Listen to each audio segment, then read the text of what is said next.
One, the presentation session will be for 1 hour, as specified in today's activities schedule. Let's finish.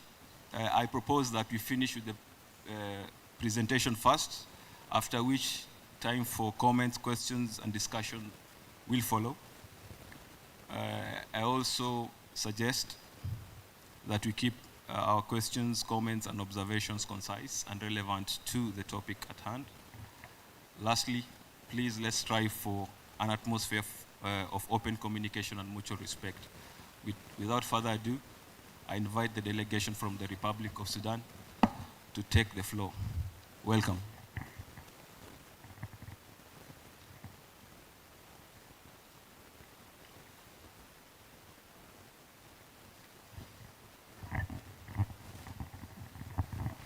This presentation is going to be given by Ambassador Babikir As-Siddiq Muhammad.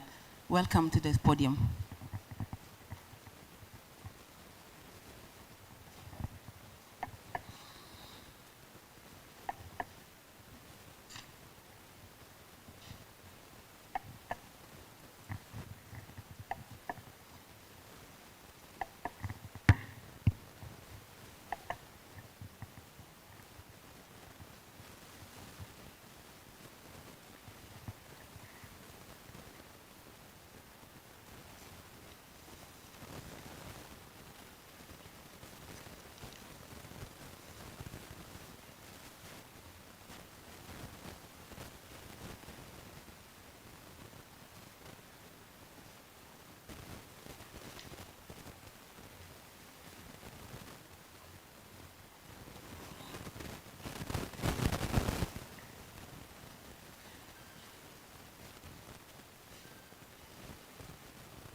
Mr. Chair, dear colleague and participant, ladies and gentlemen, very good morning to you. Assalamu alaikum. I'm honored and pleased to provide this presentation on behalf of my delegation. In fact, we will be having 2 presentations. And before that, as our presentation will be the last, and hopefully not the least, I have to say that we have been listening throughout the past 2 days to very wonderful presentation on the free movement within IGAD countries and facilitation and the easiness that the free movement should be within the region. However, this is quite different from the reality, and the fact that we have to do only 2 presentations speaks of this. The point is here is that getting visa to attending this very important meeting was a challenge for us because having to apply online, there are specific requirements, and we are faced with dilemma. For example,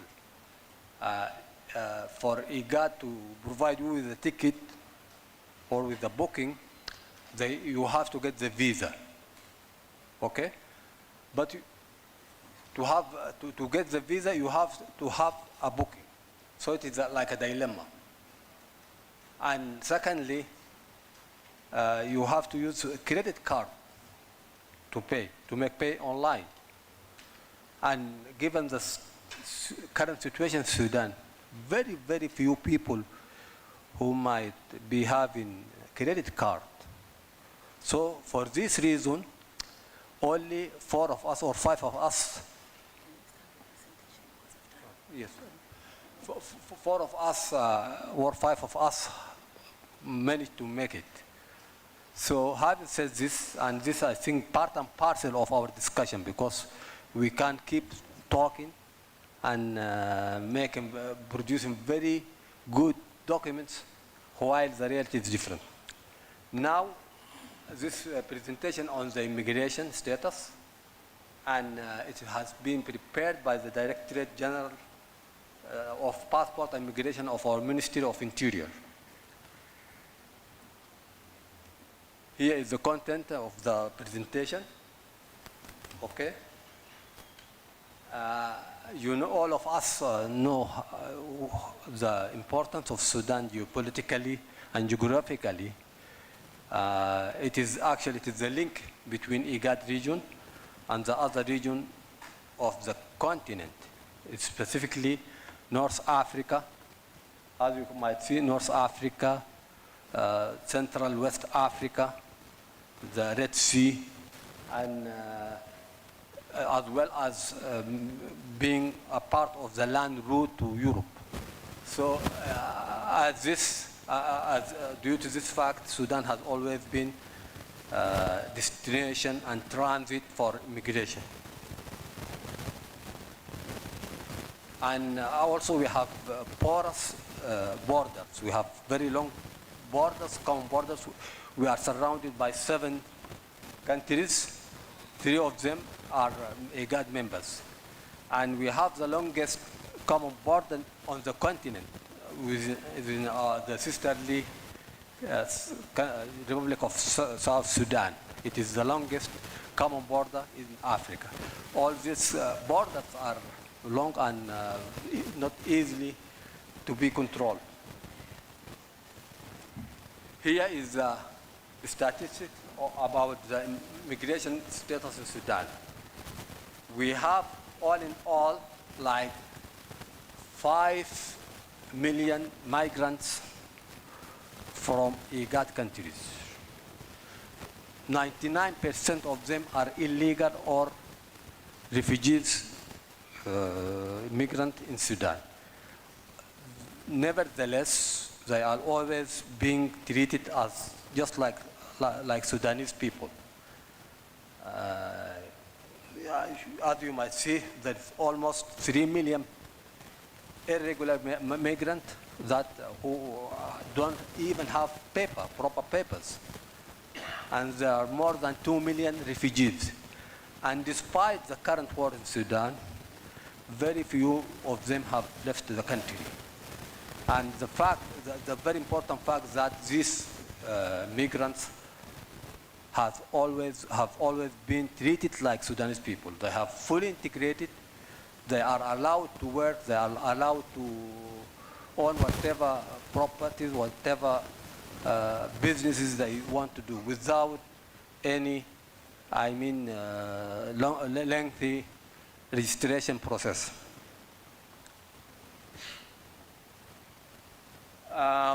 Here is some statistics about the entry. We are talking here about entry with visas through the recognized and legal entry points.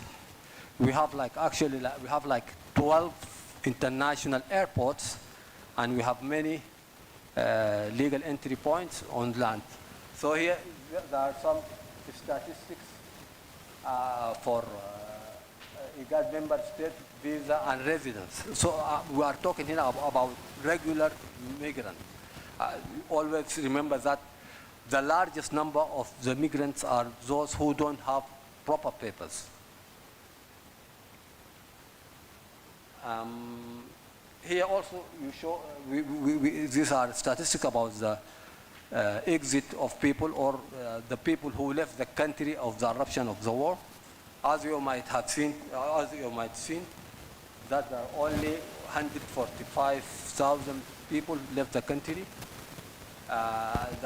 All African around 32,000. So if you deduct this number from the 5 million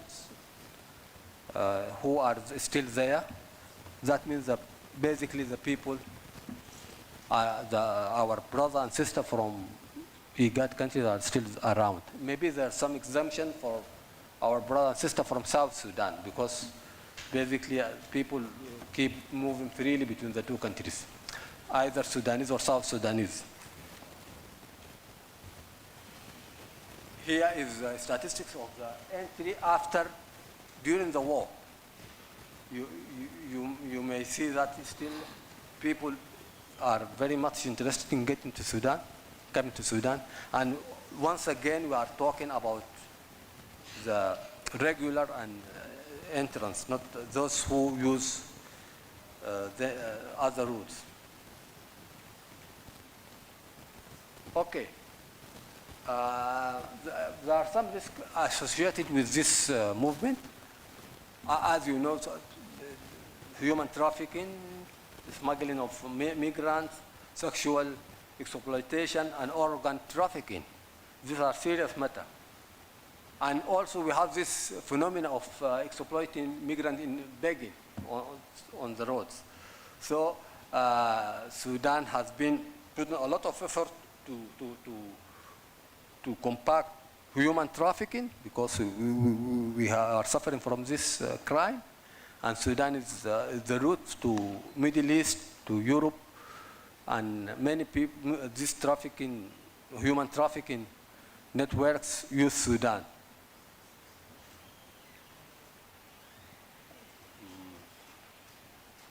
Now,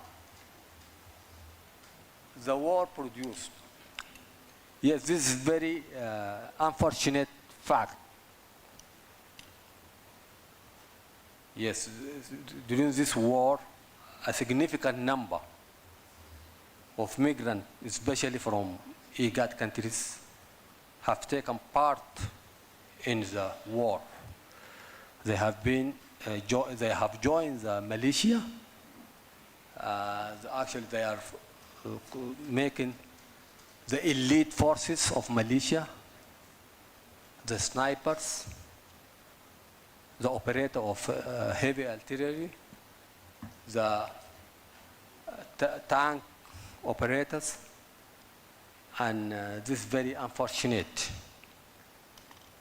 We don't, actually we are talking about few thousands of people out of millions, and we don't think the governments of the respective countries support this, or this is approved by their government, but it is a fact.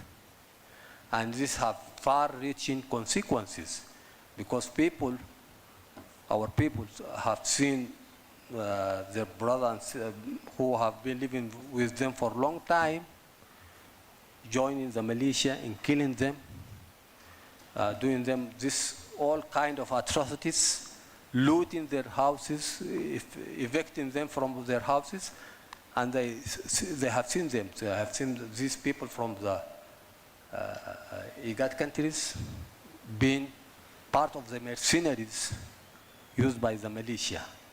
This unfortunate event, and something has to be done about it.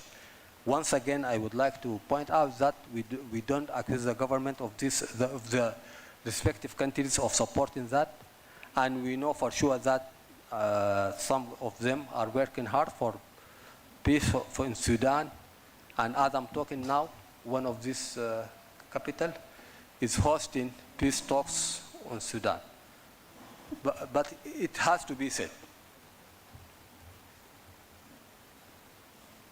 Now, these are the legal instruments governing the migration in Sudan.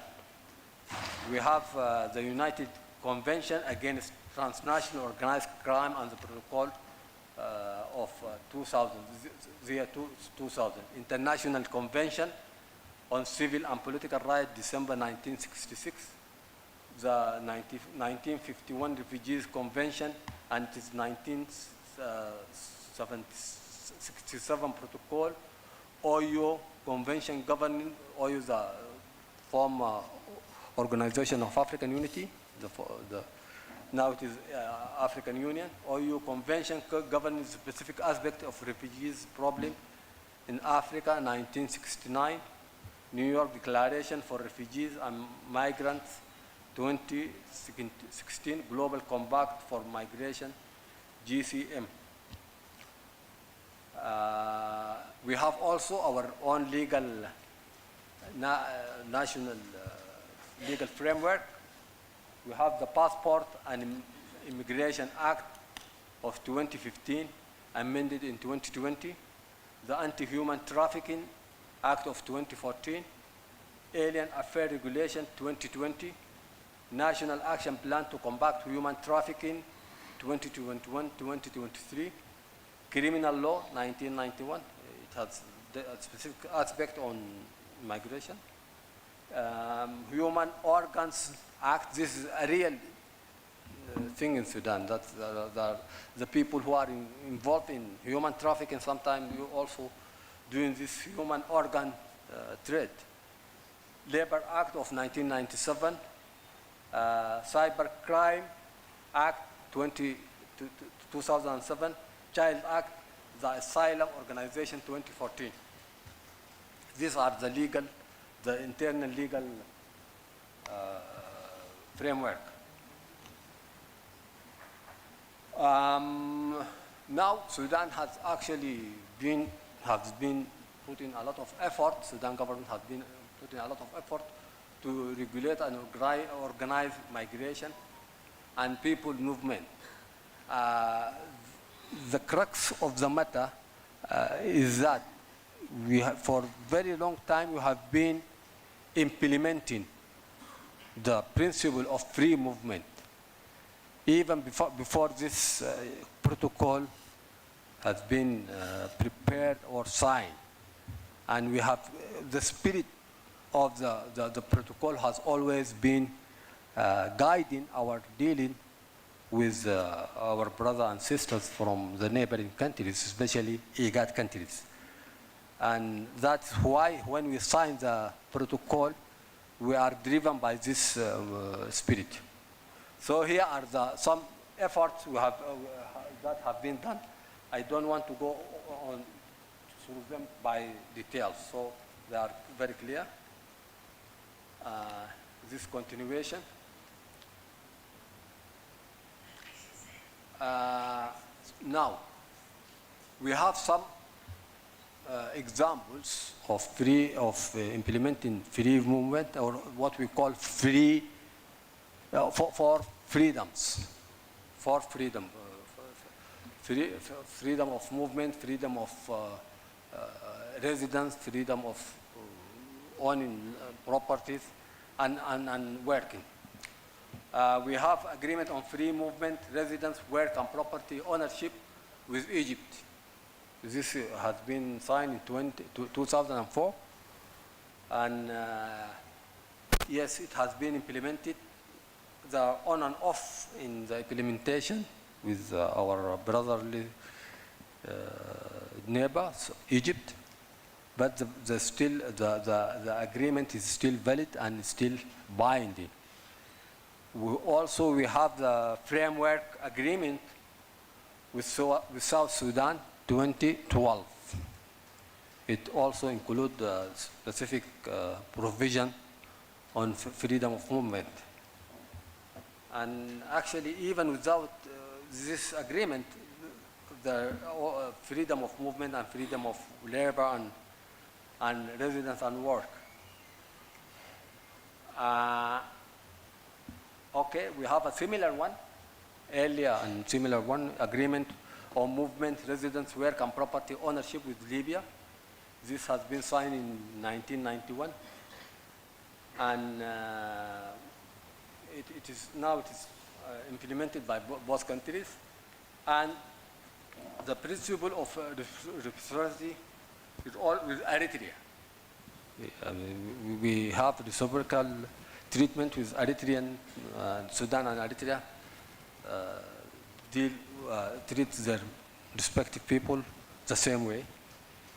And these are examples of the best practices we had with our neighbors from other regions. These are the benefits and advantage of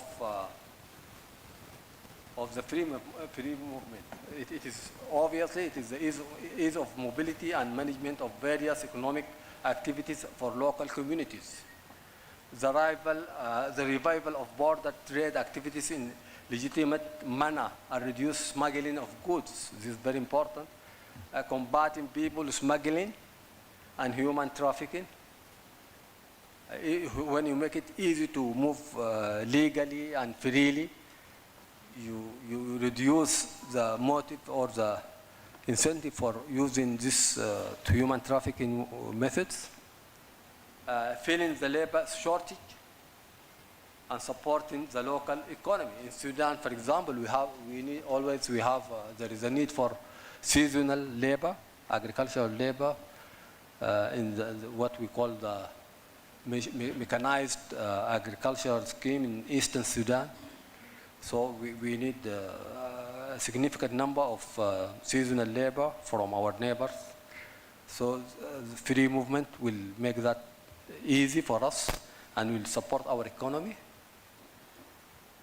Strengthening trust between border communities and spreading peace coexistence. It is self-explanatory. Promote tourism. Yes.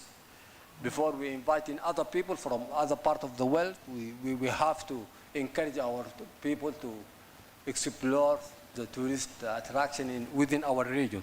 So this free movement, this can be achieved. Improvement in road migration port infrastructure. This is obvious. Utilize the scholarship opportunities. Yes, I have to elaborate in this. Sudan has always been a destination of students from many neighboring countries. We have the famous University of Africa International University with a population of students around 5,000 from throughout Africa, especially from the Horn of Africa countries. It provides scholarship in terms of tuition, in terms of boarding, residence, hostel, everything. So this has been working for the past maybe 20-something years.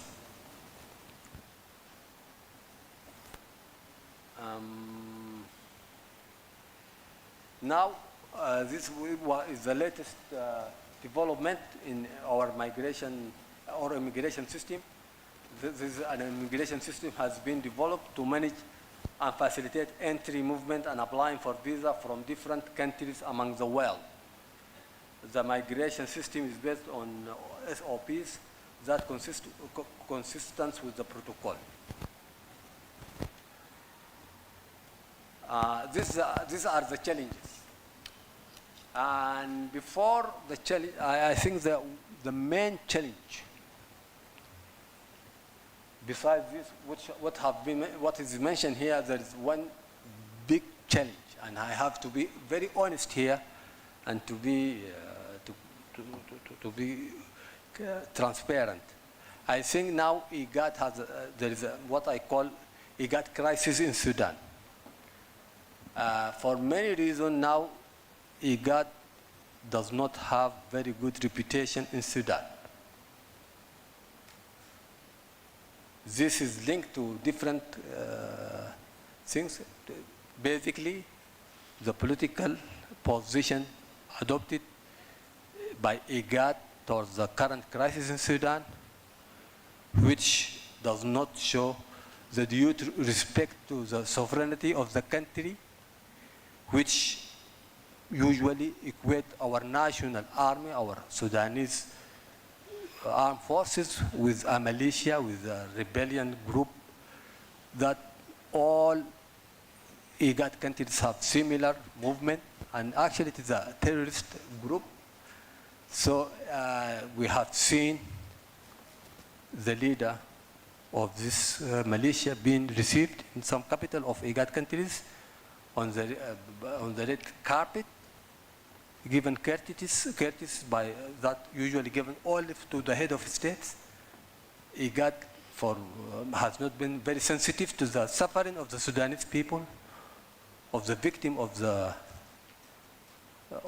ethnic cleansing, of genocide, of rape, of sexual violence. And it actually doesn't give itself time to understand what is going on, the dynamics of what is going on in Sudan.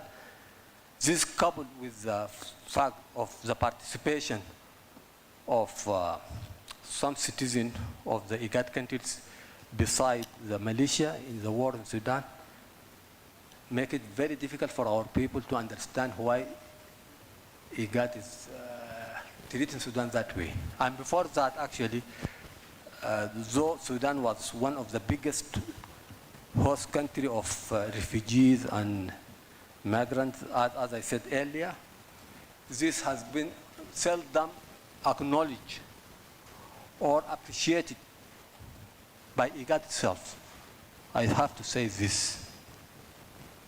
IGAD have many schemes for supporting countries with large communities of refugees and migrants from the IGAD, but Sudan has never benefited from this. They have what we call Dr. DIP, which is supported by the World Bank. There are nearly half a billion US dollar allocated for this project. And Sudan has never been given a single dollar from that. The reason which has given that, it is due to the measures of the 25th of October 2021. But before that, even before, since the ousting of the former regime in 2019 until 25th of October 2021, not a single US dollar, when there is a transitional government supported by everybody. IGAD also has this regional fund for migration. It is implementing different projects on migration routes between different IGAD countries. Sudan has never benefited from this. And so, all these elements make many people question even the logic or the rationale of continuing our membership.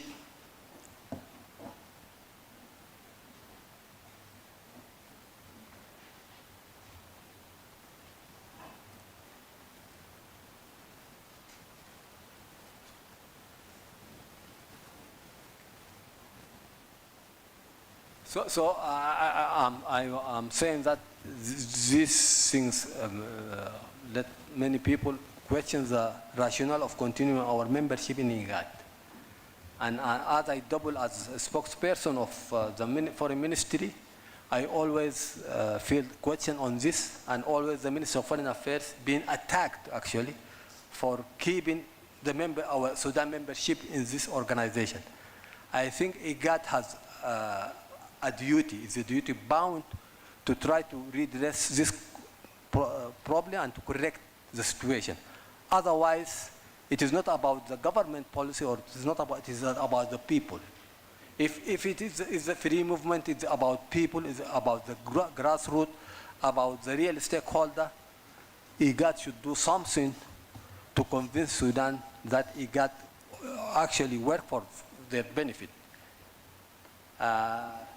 So, for the other challenges, we have this, the absence of judicial cooperation agreements.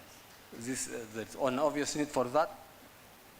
There is a health threat, especially when we are talking about transhumans and even given the recent episode of COVID-19 and before that, the other diseases.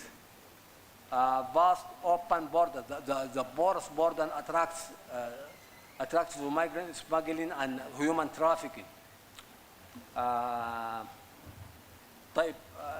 Article 18 of the protocol obliges to borne the expenses of the expulsion and deportation, which requires concerted efforts. Yes, the issue of who is going to bear the cost of expulsion or deportation.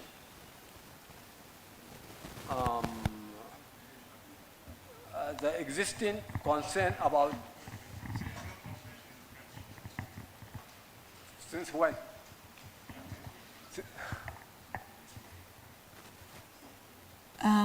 Our translator, the translation is not on. Please, can you try to expedite it?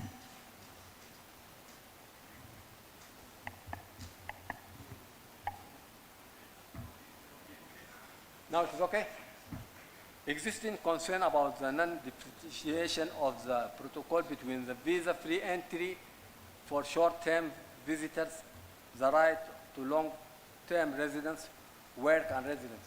I mean, this phase one talks about the free movement, but there should be differentiation between short-term visa to long-term one.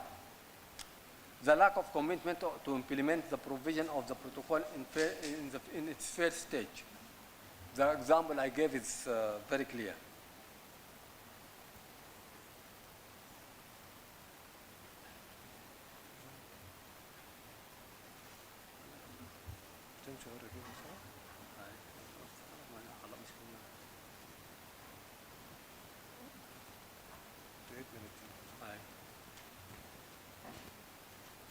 And now we will be ending with the implementation opportunities.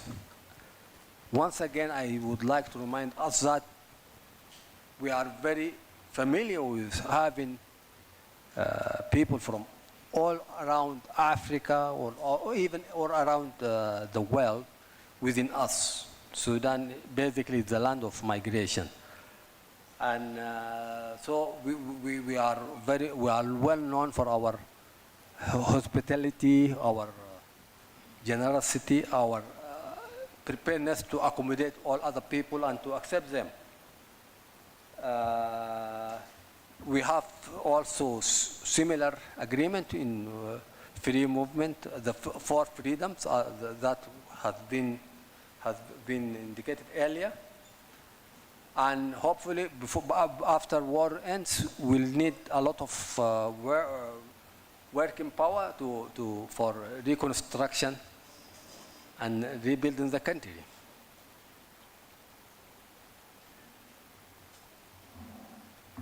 These are the recommendations.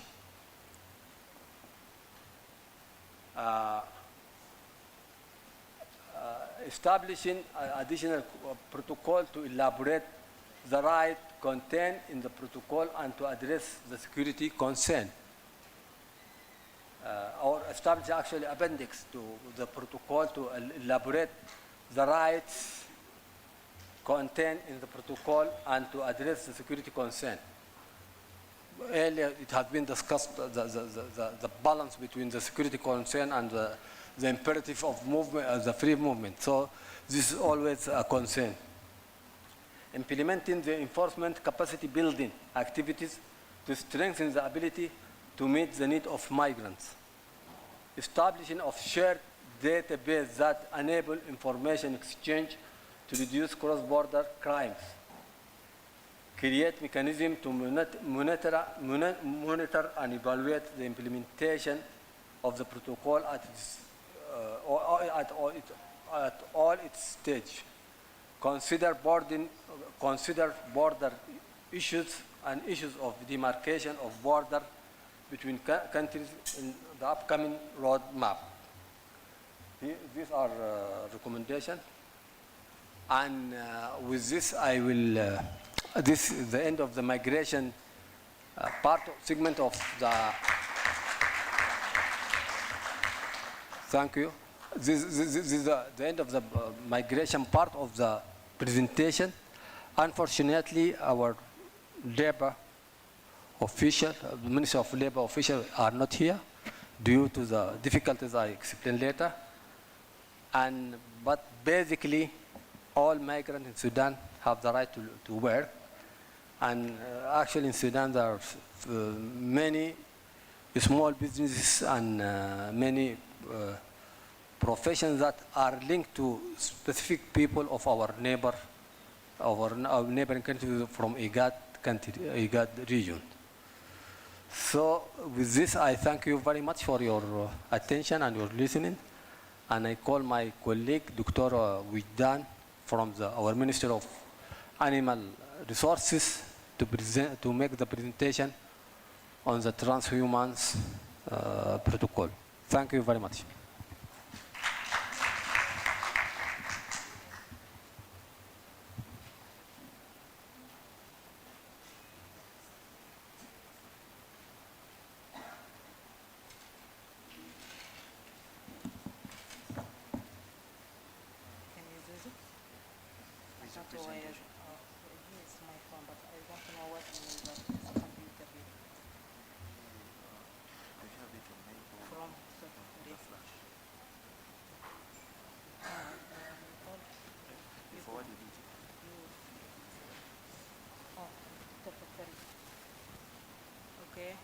Good morning, all of you. I want to give to you a summary brief of me. I am from Federal Ministry of Animal Resource and Fisheries, General Directorate of Animal Health and Epizootic Disease Control, Animal Health Directorate, Veterinary Services Division. I am Dr. Wijdan Omar Ahmed Khairi, Master Degree of Food Safety in Animal Origin.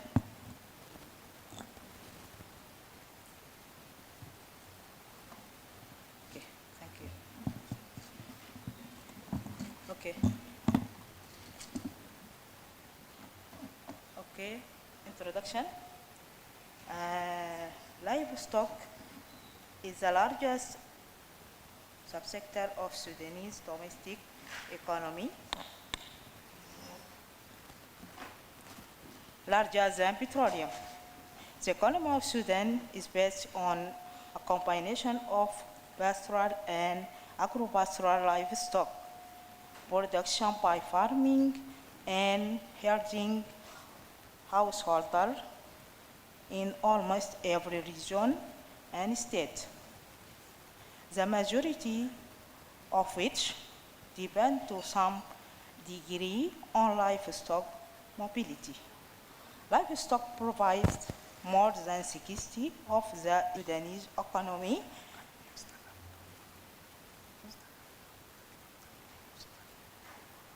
Okay. Okay. Estimate value. Substantially more, important contributor to national agriculture GDP than crop farming. Sudan ranks among the top 3 countries with the highest number of cattle, goats, and camels.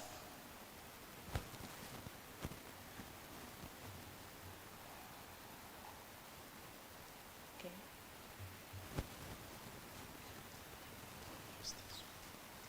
Thank you. No.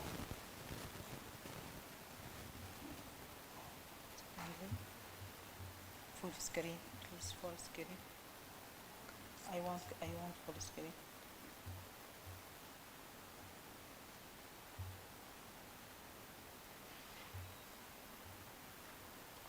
Okay, perhaps I want full screen. Full screen. Okay. Current status.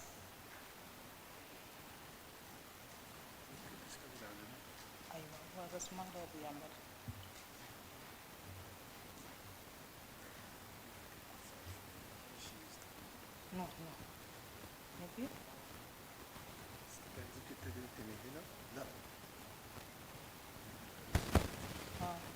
Okay. Okay.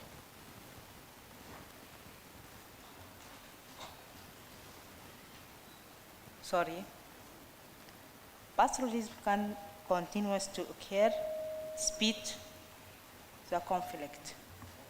Pastoralism is a traditional way of life for many Sudanese, whether through transhumance or a nomadic search of butcher and grazing lands.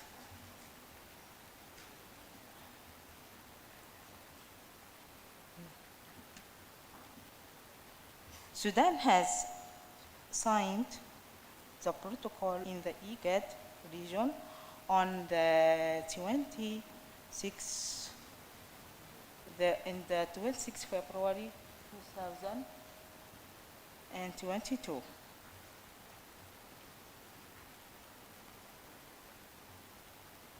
Here, this map, major cross-border point in Sudan.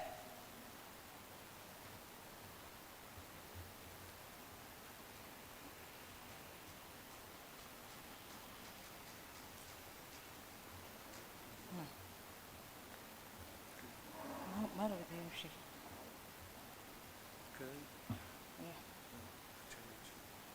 No. Okay. Challenge. Animal disease that negatively affect production and exports. Limitation in maintaining the health of the national herd by providing creative prevention and extension veterinary services. Uneducated statistic and information required to upgrade veterinary services. Lack of control at border point. Climate change conflict.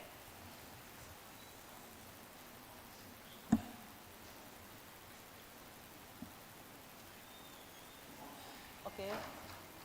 Lastly, recommendation, establish control point to strengthen surveillance, enhance control. Okay.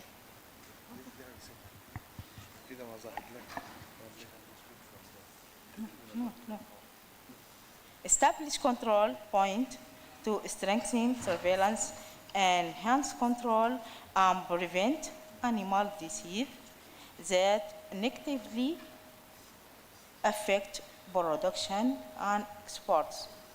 Strengthen coordination Sudan, South Sudan, and Sudan, Ethiopia. Capacity building and skills development.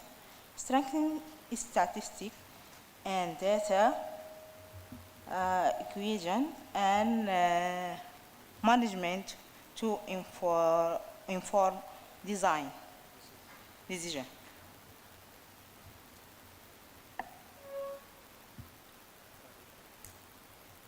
No.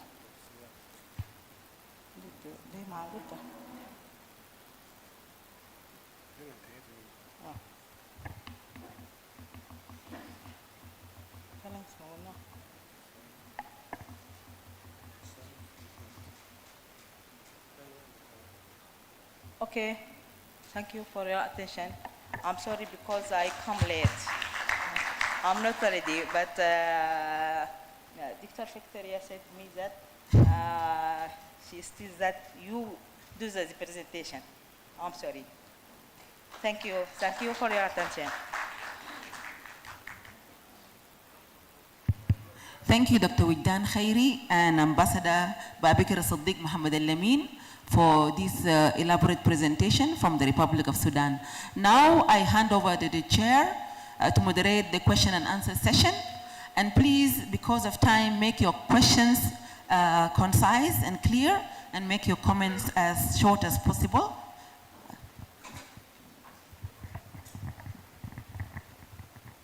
I would like to thank the delegates from Sudan for the wonderful presentations. So at this juncture, I would like to open the floor for questions, comments section. So I'd like to start by the delegate from Kenya. For that wonderful presentation from Southern Sudan, but I'm worried. because there was a concern that was raised by Sudan. Thank you, sorry. I was concerned because of a serious allegation that has been said by the Sudanese government in terms of their relations with IGAD. And we are, as a member state, we are on a journey to achieve those 3 protocols. But in the absence of one nation saying that there is a challenge, I don't know whether it is a political challenge, I don't know whether it's an economic challenge, or I don't know whether it's a social challenge. But that, I think, need to come out very clearly. Is their relation with IGAD and a secretarial issue, or it's an issue of the member states? I think also we need to know about that, because I don't think we'll be able to achieve much if one of the member states of IGAD have something, a serious issue with IGAD. So I want a clarity on whether it is to the member state that they have challenges with, or it is indeed the secretariat. And if it is the secretariat, I think they should come out very clearly in this our discussion here on why and or what are some of the remedies they are going to do to make the Sudan government a happy nation within the IGAD region. Thank you.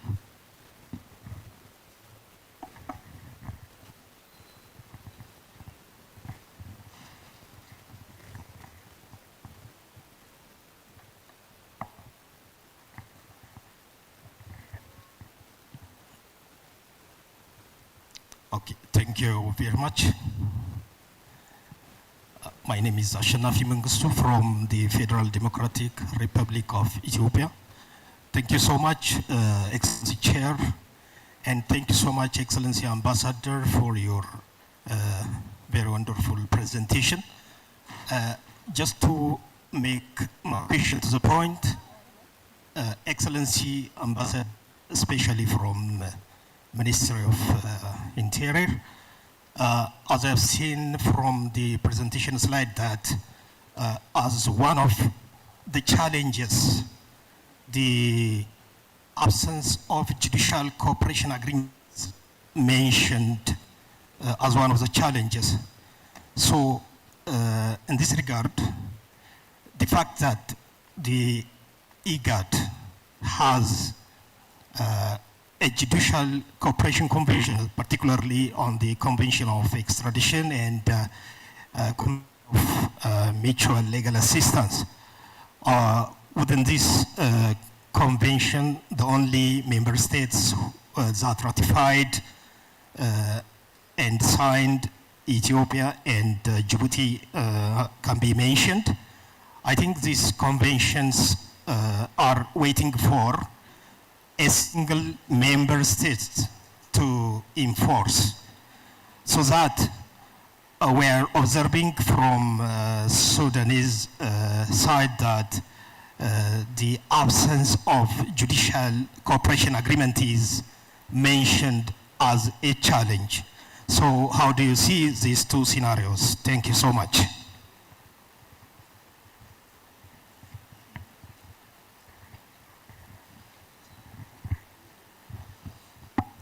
Bonjour tout le monde.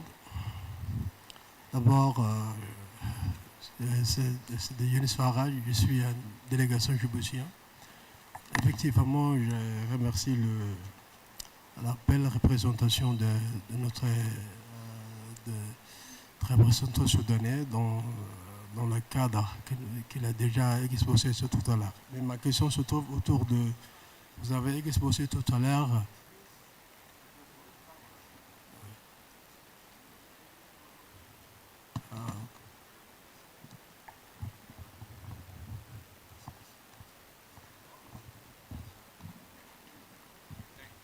okay. The technical team, most of these devices are not working. Kindly assist with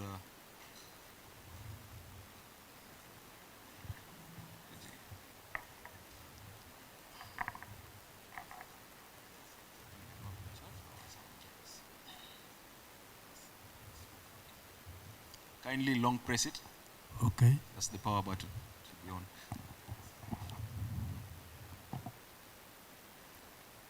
Il est déjà prêt?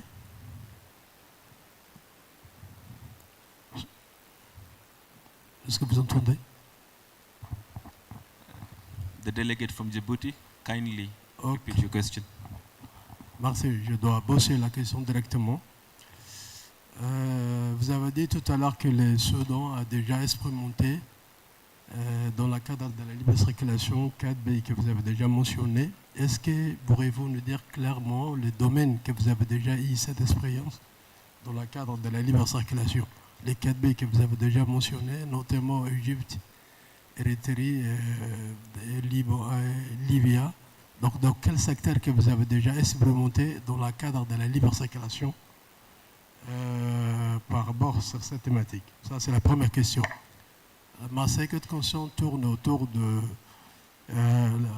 les soucis que vous avez déjà exprimés tout à l'heure concernant la relation de l'IGAD de Soudan. Vous avez dit que l'IGAD n'a pas pu effectivement jouer le rôle qu'elle devait jouer, qu'elle devait être jouée à l'égard de votre pays.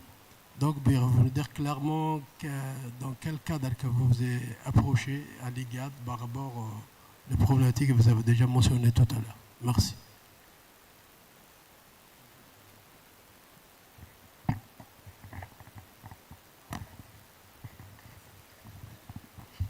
I think at this session, we'll give it to the esteemed delegates from Sudan to answer the questions raised.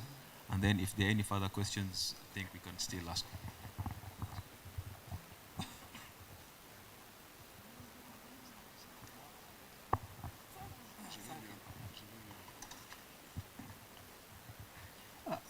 Thank you very much. Actually, our brother from Kenya, Kenya or Djibouti? Kenya. You wanted me to elaborate on the issue we have now with IGAD. Some of you may be aware that we have suspended our membership in IGAD. And even our participation in this meeting might be the last. We have engaged in the IGAD as the secretariat, as the chair, as member states to express our concern, to express our objection of what they have been following in terms of regarding the Sudan crisis. There are a specific aspect that directly infringe on our sovereignty and deviate from the way IGAD and our regional organization deal with members. We are all aware that all IGAD countries have armed. It did happen. And IGAD as secretariat, as the chair, as the members, have on many occasions ignored the sovereignty of Sudan, and that there is a recognized government representing the people, and acted as if there is no such a government. So this is not acceptable. And we have expressed that we try to persuade IGAD not to go through that path, but after many things, we decided to suspend our membership. Now, I tell you that even our public opinion calling for the total withdrawal from IGAD. And in fact, Sudan is one of the founders of IGAD. And we regarded IGAD as the brainchild of our diplomacy. One of our veteran diplomats who used to be our permanent representative in Geneva in mid-19 1980s have written the proposal for establishing IGAD when it was Intergovernmental Authority on Drought and Desertification, following the famous famine of the 1980s. And upon that it was established, and we have always championed IGAD issues, and we have always been active, but we never expected to be dealt with that way. And I have to mention here also, despite the talks of free movement and fraternity between IGAD members, and despite the fact that we have been hosting millions of refugees, millions of illegal immigrants, when our people needed to flee to neighboring countries seeking for after the war, in some cases, in some countries, they don't feel welcome. They are made to pay $100 per person per month. Imagine that a family of 5 people have to pay $500 monthly just to stay in the country. And the very same country still have millions of people in Sudan who reside in there, who have been residing there for several decades, who have owned businesses, or who have been fully integrated in the community. So that does not resonate well with our people.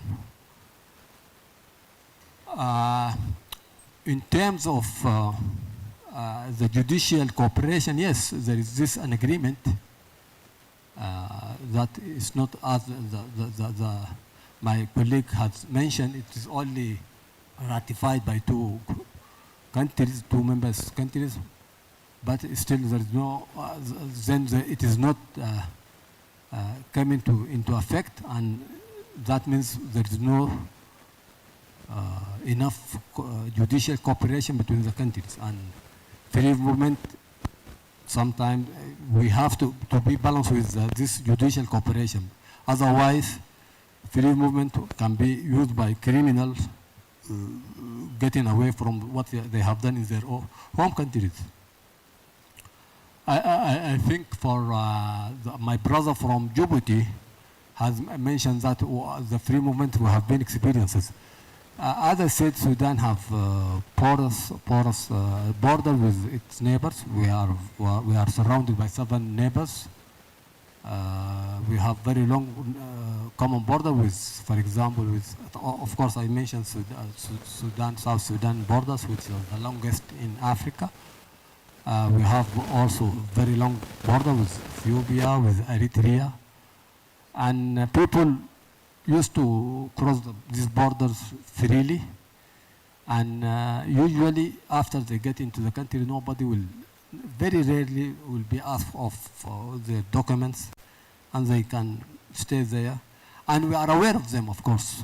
That does not mean that we don't have the capacity to monitor at least when they are in the capital, because most of these people, or a significant part of them, in the capital city, and they are very well known. And if the authorities wanted to take measures against them, it is very easy for it. But because we believe in the principle of this. We are basically one people in the Horn of Africa, and in many cases these people have their own contribution to our economy, and we don't have reason we don't have this xenophobic attitude. Sudan has always been land of maybe all linguistics, ethnic group within Africa, in a way or another, have representative in Sudan. Sudan is multilingual, multi-ethnic, and people used to accommodate each other. So that means we have been implementing the spirit of this protocol for quite a long time. For the issue with IGAD, I think I have explained that. Thank you very much.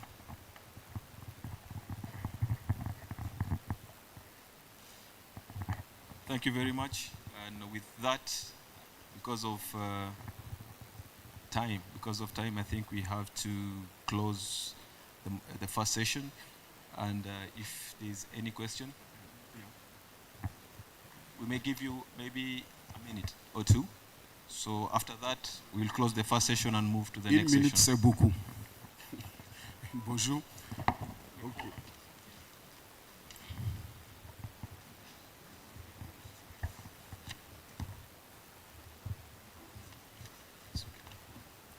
Ok, merci. Merci beaucoup.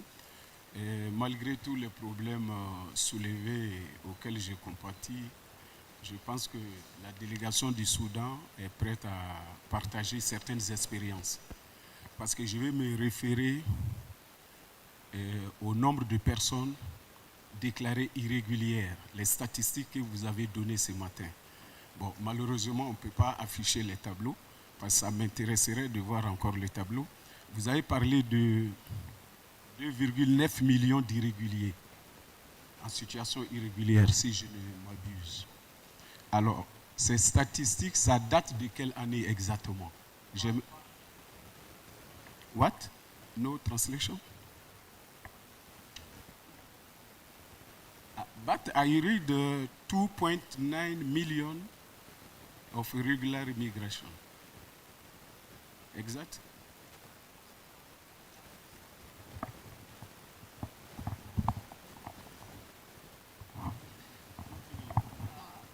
I mentioned that 2.9 million irregular migrants, plus more than 2 million refugees. Okay. And for these refugees, some of them have been in the country for the last 5 decades. Ok, vacation. Ça date de quelle année ces statistiques? Ça, c'est la première question. You understand, please? Ça date de quelle année ces statistiques? Deuxième question, comment vous arrivez à contrôler le flux de ces irréguliers? Parce qu'ils sont déjà déclarés irréguliers. Comment vous arrivez à estimer avec précision ces irréguliers et à les repartir? C'est à cause de ça que je demandais si on pouvait afficher les tableaux que vous avez affichés. C'est juste... Earlier, we are freely, we don't have proper